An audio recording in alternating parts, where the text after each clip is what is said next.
south of the country and the north of the country in Mexico were enrolling in Jaff Foundation and doing good for the people and teaching English and donating English books. And I didn't personally know them. I was just, they were inspired by my story. And I think education is peace and prosperity. And any country that is economically well and successful, it's because of its citizens. And the citizens, it's what makes the country. So if we inspire an entire nation through education. So I think it's extremely important not to give up. So this is what I'm here for. This is my message. This is what I gave a conference on. It was never easy. It didn't happen overnight. You know, I had to prepare myself. I had to get a master's degree. After that, I had to look for a job. I had to do many interviews. You know, I had to prove myself. And it wasn't luck. You know, it was something that you have to work for every day. And it didn't happen overnight. It was 4 years of day and night full-time working.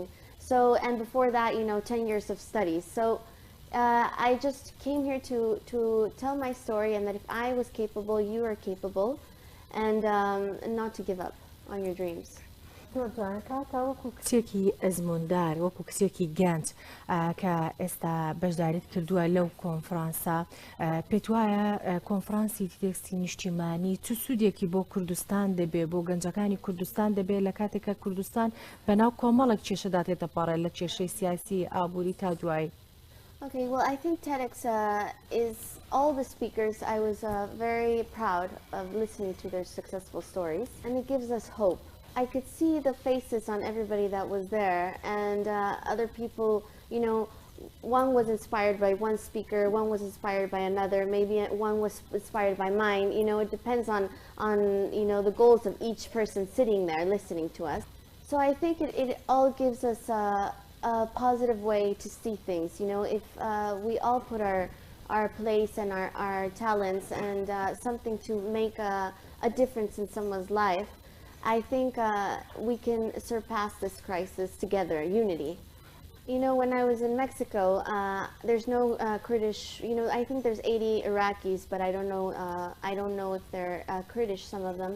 And I wanted to do this Kurdish awareness in Latin America, because very few people knew when I told them about my heritage. And I did this Kurdish festival in Mexico. It's 80,000 people went to it. It's the largest festival ever made outside of Kurdistan. A Kurdish festival in Mexico. And people, we were going through a crisis in Mexico as well. And when they went to this and they learned from other cultures, and Kurdish people came to Mexico and were all